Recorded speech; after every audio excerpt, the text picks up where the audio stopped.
Bismillah ar-Rahman ar-Rahim, in the name of the divine, the most compassionate, the most merciful. Assalamu alaikum, peace be on to each of you.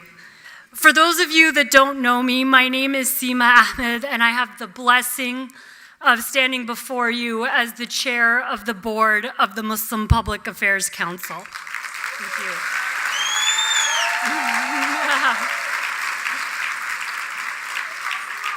Thank you.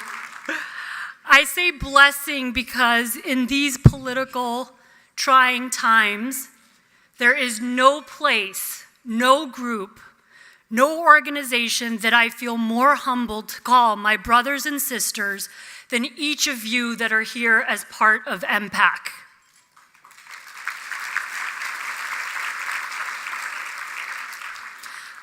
I know that many of us are feeling fear and anxiety and despair about the recent election and the direction of American politics. But the antidote to fear is action, and that is what MPAC has been about for the last 30 years. What I personally love about MPAC is at a time when our religion is under such vicious attack, MPAC represents the highest ideals of our faith.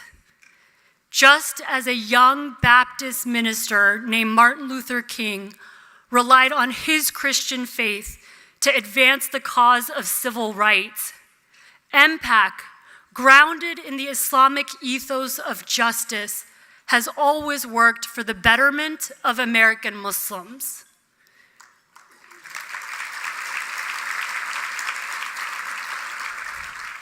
But what is critical, and this is really important, MPAC has never been just about Muslims.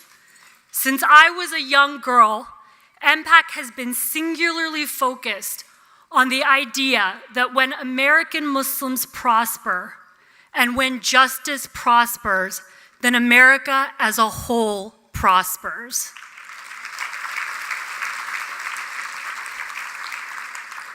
And for that reason, for the last 30 years, we have stood by other communities just as we are doing right now. Right now, we are standing with the most vulnerable amongst us, our undocumented immigrant brothers and sisters who are working to combat mass deportations. We are standing with our Jewish brothers and sisters at Bend the Arc, and we put together a petition to oppose the appointment of Steve Bannon. And just this week, we delivered that petition to Congress with over 1 million signatures.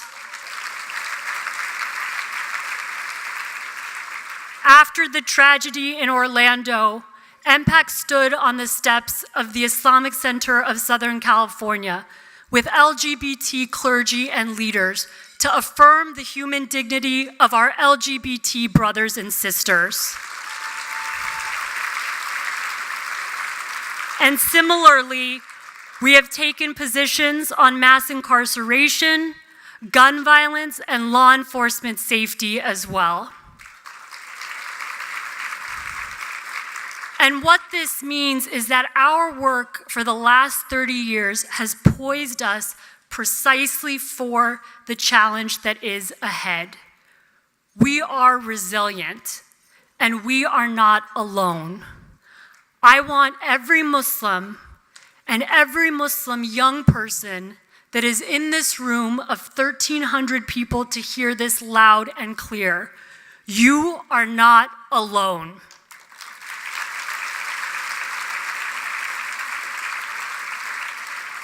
Thanks to the work of MPAC, you heard from our powerful elected officials.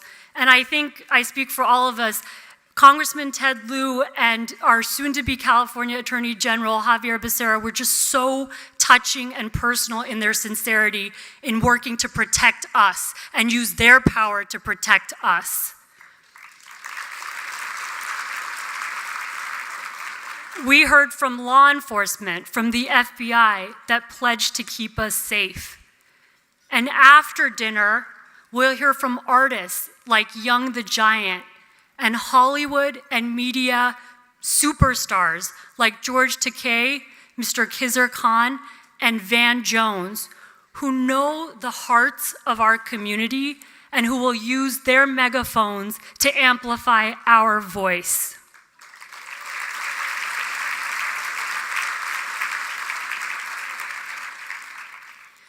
Because of the alliances that we have built for the last 30 years, we are ready to continue the fight for all American Muslims.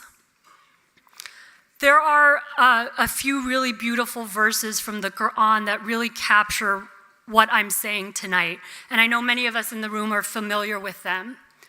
The Quran teaches us and says, "Truly with hardship comes ease. With hardship comes ease." And it's such a simple verse and yet so profound. And I think it's profound because it's true for all of us. We all have personal hardship in our lives, whether it's loss or sickness or difficulties in our families or in our jobs. And I think we know that with hardship, yes, ease does come. But it only comes when we've taken action, when we've processed that loss or fought that disease or had a difficult conversation with a family member or a colleague. Well, now we are in a collective moment of hardship. And although we so desperately want that ease to come, the Quran teaches us that we have to act for it. There's another verse in the Quran that says, "On those believers who do righteous deeds, the all-compassionate shall ordain love on those individuals." And it's such a beautiful verse. It doesn't distinguish between Muslim and non-Muslim, man and woman, race. It talks about doing righteous deeds as the path towards love. And what that verse does is transform all of us. We are not passive victims. We are the privileged and we are the lucky that get to do good and do right in times of difficulty.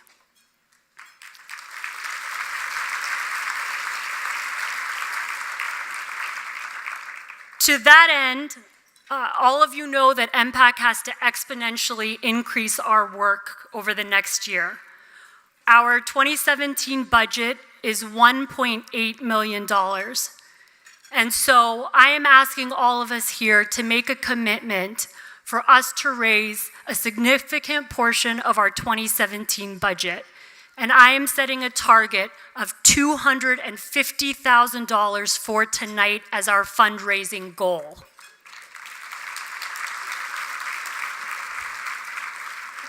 There are 3 ways to give. You can, and all of it is tax deductible, you can write a check using the envelopes on your tables.